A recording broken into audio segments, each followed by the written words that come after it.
joining for the first time, and you're not familiar with the live stream, I'm Cindy Williams, and I'm your host, Cindy Williams. This is Bliss to Abundance, our show.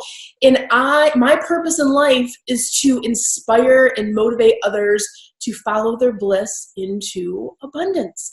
And I always say I like a few things. I like crazy earrings. I like amazing coffee cups. This is the new one. It's kind of plain, but I don't know. What do you guys think? Usually I bring a travel one because we do a lot of travel related stuff, but it just has kind of like a nice marble on it. So this is a new one. I'm a sucker for a coffee mug, right? And I love travel, right? So earrings, coffee mugs, travel, got those three things. I am in my group.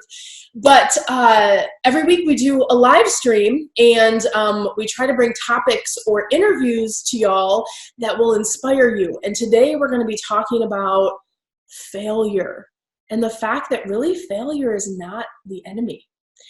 And how you can actually take failure, use it to your advantage, and leverage it for growth in your business. Did you know that was even a thing? Probably not, because I know failure is one of those things where it evokes a lot of feelings in us. And where does that come from, right? When we're kids, that's where it starts, right? We are all in environments where failure is your enemy. You're either a winner or you're a loser. We are set up in a competitive environment from the time we enter school with who's got the top grades, who's the top player on the sports team, who's the fastest runner, who's this, who's that. And it's a very competitive environment that we are brought up in. And it starts very young in childhood that you start to evoke feelings that when you fail or when you don't win or when you're not number one, what happens? How does that make you feel? And as children, right, it's like win, win, win. And if you don't win, all of a sudden not winning gets attached to your worth and your value in this weird, twisted way. With our children, we try to, going through these patterns and breaking free of them and realizing what happens when you can break free. With our kids, we try to flip the script, and I encourage you guys to do that too. We're going to dig into failure for business here in a second, but we really try to, when our kids go, oh, this didn't work, we go, great, so you just learned one way not to do it. What did you learn? My husband has this great thing, like when the kids, if they drop something on the floor or something happens or they try something that doesn't work, he goes, what did you learn? We don't make it a big deal that it didn't work and so that's not good or you're not good. You have to kind of flip the script. But how most of us were brought up, and it's still today, it's very much a competitive environment. So we start to attach failure to, I'm not worthy, or, when you fail, it doesn't feel good. And it makes you internalize feelings, and it makes you feel like you're embarrassed sometimes, or you don't have the same worth that others that do things better, right? So you start to attach all this crap, and it becomes like this twisted, gross, yucky thing. And then failure becomes this thing where you're like, well, if there's a chance I'm going to fail, not doing that again, not going that road, not going down that road. And the sad part about that is really if you're sitting in that environment where you're afraid to fail, it's like you put yourself in this protective bubble, right? And it becomes almost suffocating. Hey, good morning, guys. I see everyone saying hi. Oh, Elma, your first time on. Welcome. Hey, Stacy. So I'm trying to watch you guys on all these different streaming services. So if I meet a hello or I miss a hello or a note or a question, I will go back later. And if you're listening to our podcast, we stream this show live on Amazon and Roku on the Raven International Network, and also on YouTube. You can catch these shows later if you're listening to it and you want to see any of the visuals, or this crazy lady that's talking to you right now.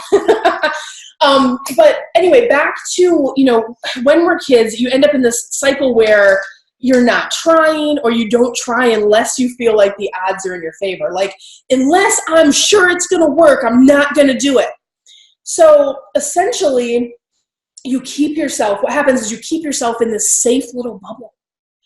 And, it feels comfortable, it feels safe, but meanwhile, your soul is screaming.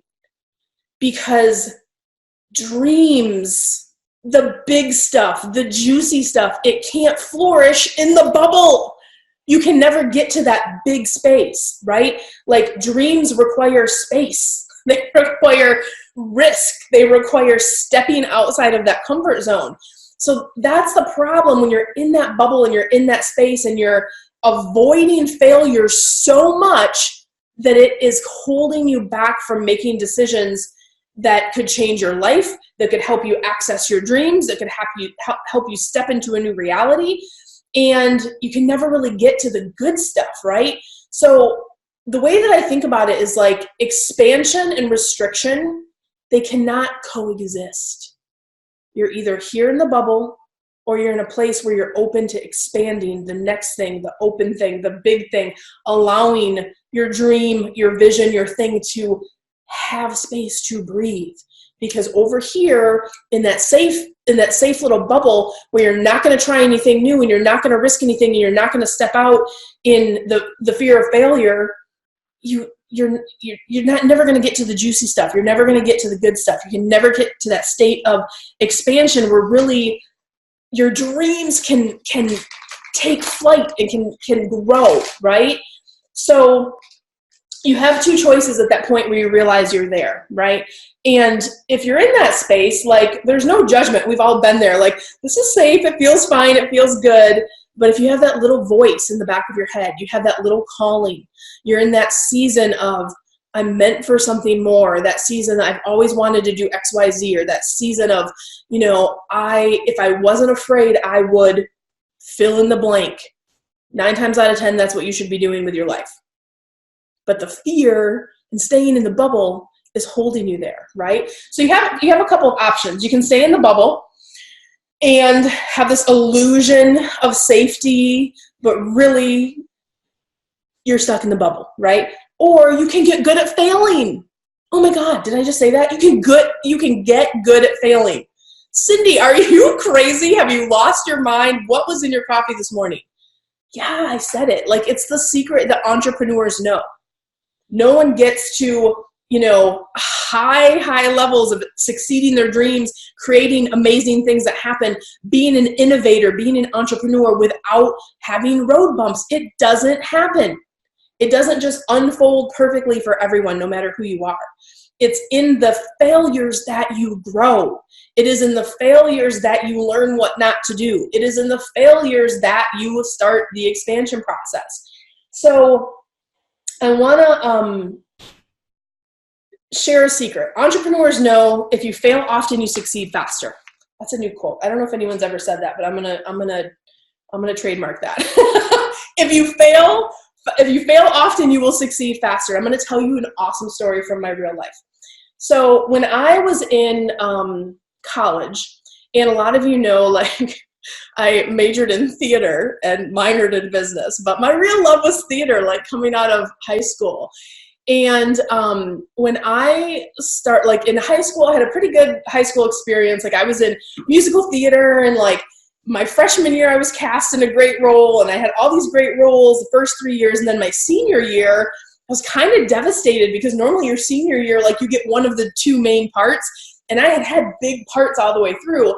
Anyway, auditioned, and I didn't get a lead. In fact, I was like cast as the narrator, and at the time it felt like, oh, my life had failed because I'd had so much success leading up to it. When I didn't expect that failure, I was crushed. I was, up until that point, my little 18 years of life, I was like, this is the worst thing that has ever happened to me. Whoa, typical like teenager. But I totally expected to get the lead role as the senior in the plays that year. And I was devastated, and I was like, I don't think I can recoup from this. I don't think I can get back on stage. My confidence was so shot down that I was like, I'm not sure I want to do it anymore. And, my parents said, look, you have a choice. Like there's no small roles, if there's only small actors, right? So make a choice. Like you committed that you were going to try out, you got this part, you can take it or not, but there's some value in the humility of going through that process of, yeah, you've had leads and things up until this point. Now you're taking a step back and taking the smaller role. You can do the right thing and take it, or you can give up. Pick one, right? So me being the person like, oh, like I didn't want to do it, but I didn't want to give up. Like giving up to me was worse. So I went through that process, and the first, you guys, I was so confident on stage the first 3 years. Like I had singing roles, had all these lines, everything went off without a hitch. I stepped on the last, like when you're doing a play or a musical or whatever, the last night, like the dress rehearsal, they usually invite people like from the community.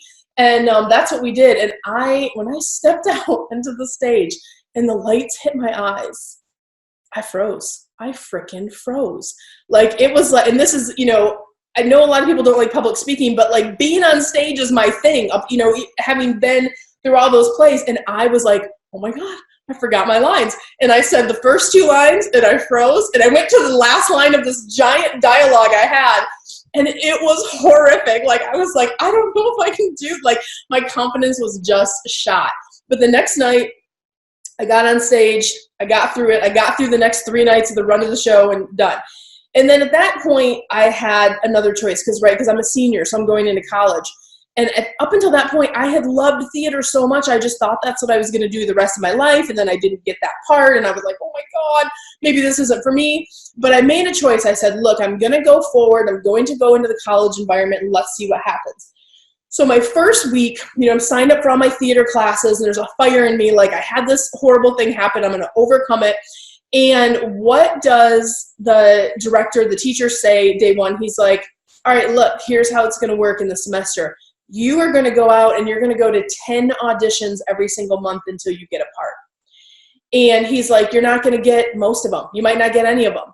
But if you really are serious about doing this in your life or doing this as a part of what you want to do, you have got to get so good at rejection, so good at failure, so good at recognizing that sometimes when you go out for a part, the timing wasn't right, the other actor wasn't right, maybe you didn't have the right hair color, maybe you didn't have the right height.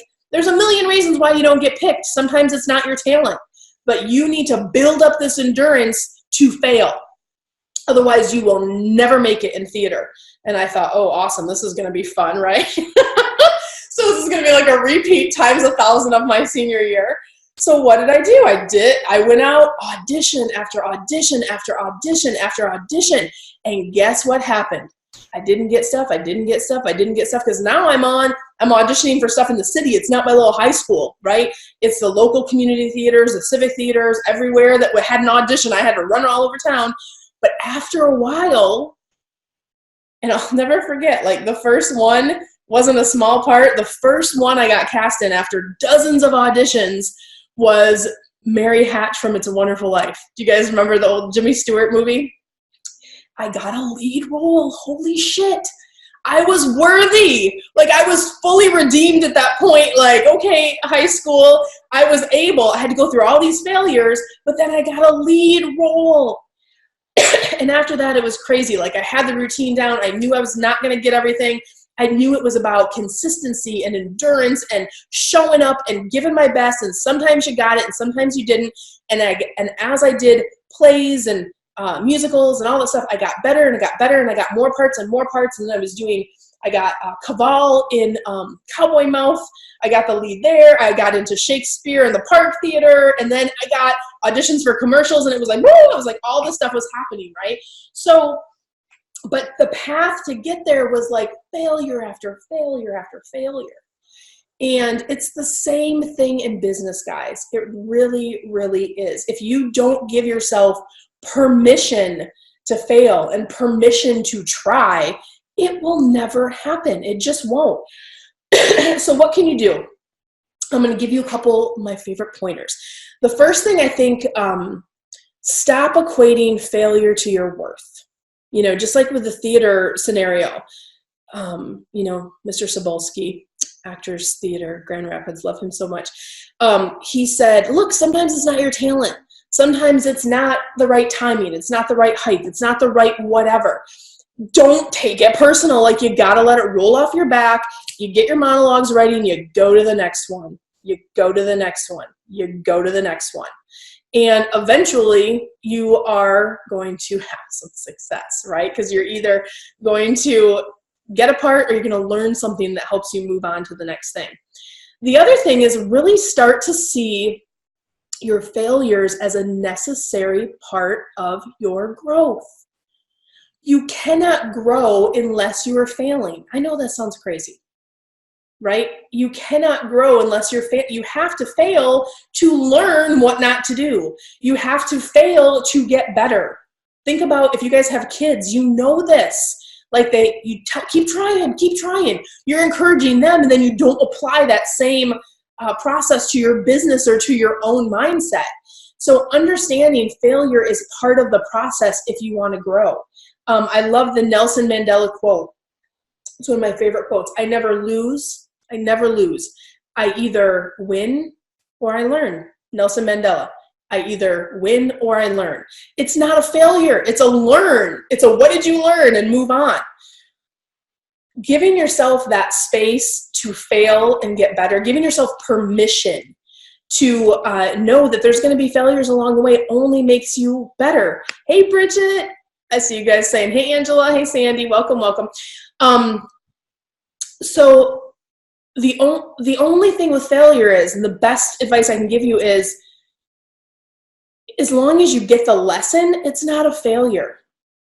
As long as you get the lesson, it is not a failure, right?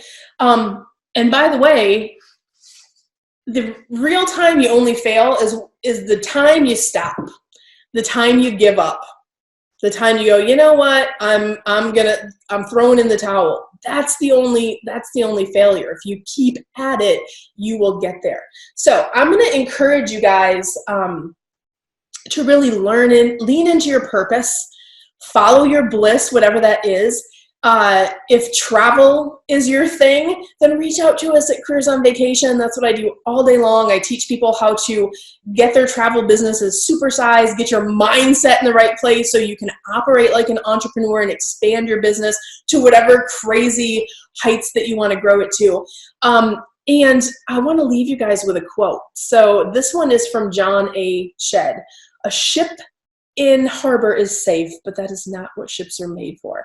If your soul is screaming for something else in your life, if it's screaming for more, if you feel like you were meant for more because you were, all of you have a life's purpose. I don't know if that's running an awesome travel business, but whatever your life's travel, whatever your life's, I'm through travel in there because I love travel, that's my life's purpose. But whatever your life's purpose is, whatever that thing is, you are here to do something amazing. I'm a firm believer, like if everyone just follows their bliss, this planet would be so much better off.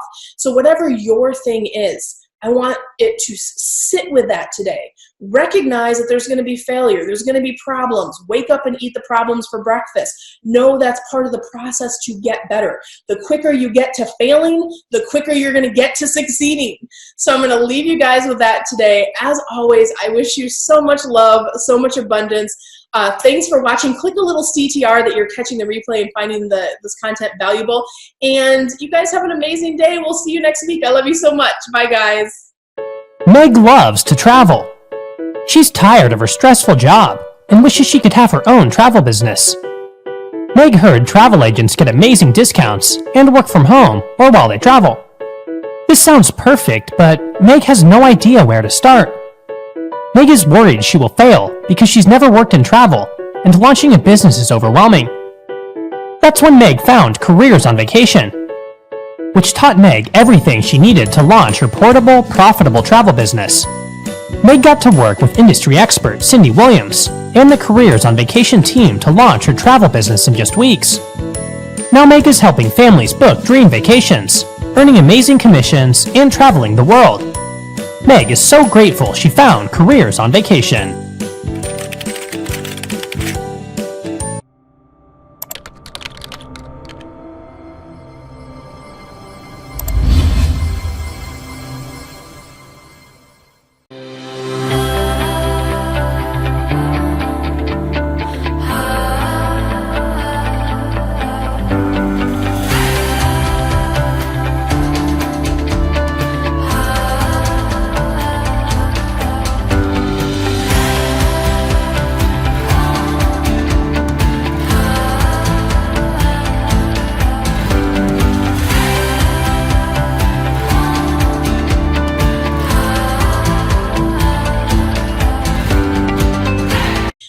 So good morning. Welcome to Bliss to Abundance. I am your host, Cindy Williams. If this is your first live stream, I'm so glad that you found me and you found us here.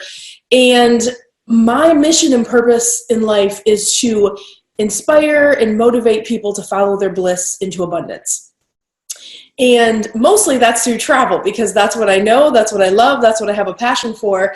And so on these live streams, there's going to be a lot of topics about things that will inspire and motivate you, but also really related to helping travel professionals grow and supersize their travel businesses, which is what I love to do. So without further ado, we have the coolest topic today: how to create a second or even a third, maybe even a fourth wave season in your travel business. Oh my gosh. So this is good, juicy stuff. And what kind of gave me the idea for the live stream was I've had clients emailing me. We just wrapped up April, right? Today's the 1st of May. Can you believe that? Oh my gosh, this year's flying by.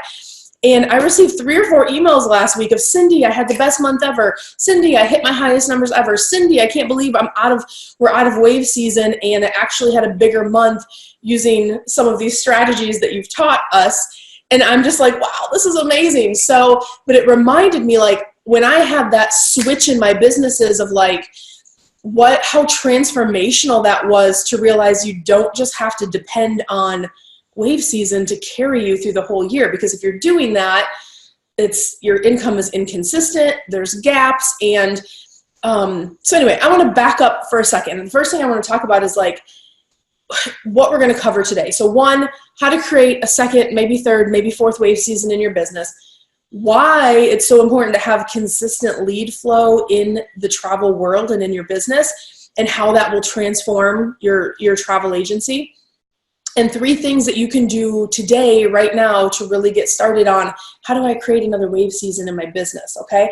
So first, for those of you who are super new, if you're babies in the business, what the heck is wave season? What the heck is busy season?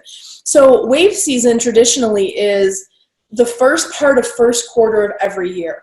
If you have a travel business and you are not knocking it out of the park during wave season, even if you're not marketing, you should be booking trips and booking vacations, because it's busy season. That's when we're all busy. Like, you don't even have to necessarily market to be busy and to be crazy in wave season.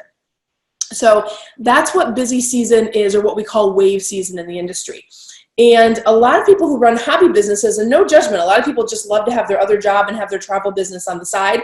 A lot of people will really maximize wave season, and it will carry them through the year, or they don't have the time to commit to have a consistent agency year long. So it doesn't matter, which place you are, but if you are in that place where you're like, I wish I could do travel full time. I wish I could, have wave season all the time, so I could really have this business and life full time and leave what else I'm doing, or get away from something else that you want to do so you can live your passion if travel's your passion. So no judgment either way. Either way, you're going to get great tips. But what I want you to think about is wave or busy season exists in almost every single business out there. That's not unique.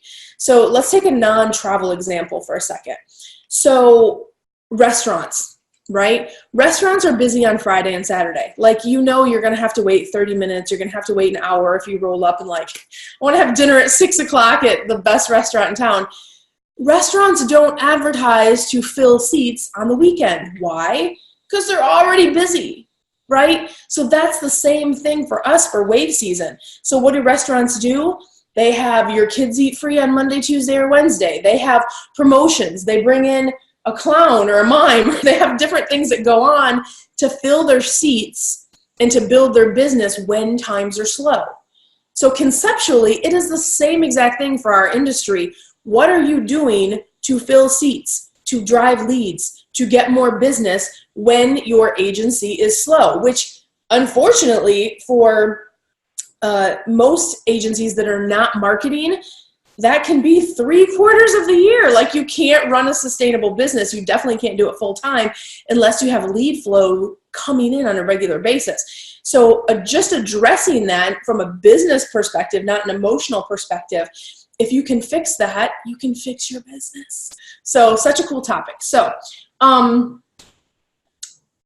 couple of things I want to touch on. You know, in the slow times, prompting, how do you prompt people to start thinking about travel? Right? How many of you like weren't thinking about going to have steak for dinner, but you see, you know, a commercial on TV and you're like, you know what, I'm gonna pick up the kids for school. We'll go do that, right? So in travel, it's the same thing. How do you prompt them to start thinking about travel? How do you prompt them to get them into your pipeline, into your client pipeline? This is one of the things that we look at when we have new clients that participate in our Careers on Vacation Mastermind. 90% of the time, it's not that they're not good salespeople. It's not that they don't know what they're doing once they get the person on the phone. It is that it's not the ability to sell. It's the inability to create consistent lead flow. That's all it is. So if you think of your business as a faucet with your key metrics being things, you know, lead flow, how do I close sales, those main things that are the drivers in your business, if you can just turn up the lead flow a little bit, boom, your business changes. So when you fix this, it'll transform your business. It'll help you go from hobby to business state. And if you have more money, you have more choices. You can decide if you want to do it full time, if you want to, you know, do transition out of your other job or whatever you want to do. Hey, Lisa, welcome. I see your little note there. I so need to hear what you have to say today. I've been wondering how to do this, sending this to myself and listening when I get home and traveling tonight. Lisa is a participant and recent grad of our Careers on Vacation program. Lisa, that's awesome. So yeah, and this is it, for all of you who are established agencies, you already know this. And if you're brand new, it's so awesome to be able to know it going into the industry, just knowing this going forward. So what are 3 things you can kind of do to get this corrected and adjusted in your business? So the first thing is anticipate your cycles. And you kind of already know the cycle because travel industry, it's 3/4 of the year, it's usually slow, and first quarter is hugely popular, right? What I want you to think about when you think about your cycles though, is I see this a lot with agents. They get too busy to be successful. What do I mean by that? So if I'm too busy to be successful, if first quarter rolls around, whether you've done marketing or not, you're getting leads, which means you're on the phone, you're researching trips, you're getting credit cards, you're wrapping up, you know, dotting your I's and crossing your T's and getting your clients all situated. And then you're busy, and you're like, this is awesome, I'm booking. And then March rolls around or April rolls around and you're like, oh, where did all the leads go? Oh my gosh, everything dried up. You were so busy in the booking and the administrative part of your job that you forgot to market in first quarter. So now you're at the end of first quarter going into second quarter going, holy crap, I don't have any leads. And that's not a place that you want to be. So anticipating your cycles, knowing that that busy season is coming, how are you going to automate your marketing? How are you going to have things running behind the scenes? Knowing when your slow times are, so you know where you want to push, where you want to promo, where you want to fill. The other piece is when you're looking at your cycles, when you're evaluating when your busy time is, when your slow time is, you need to understand marketing takes time. Marketing can take, depending on the type of marketing that you're doing, and we're going to talk about multifaceted marketing here in a second,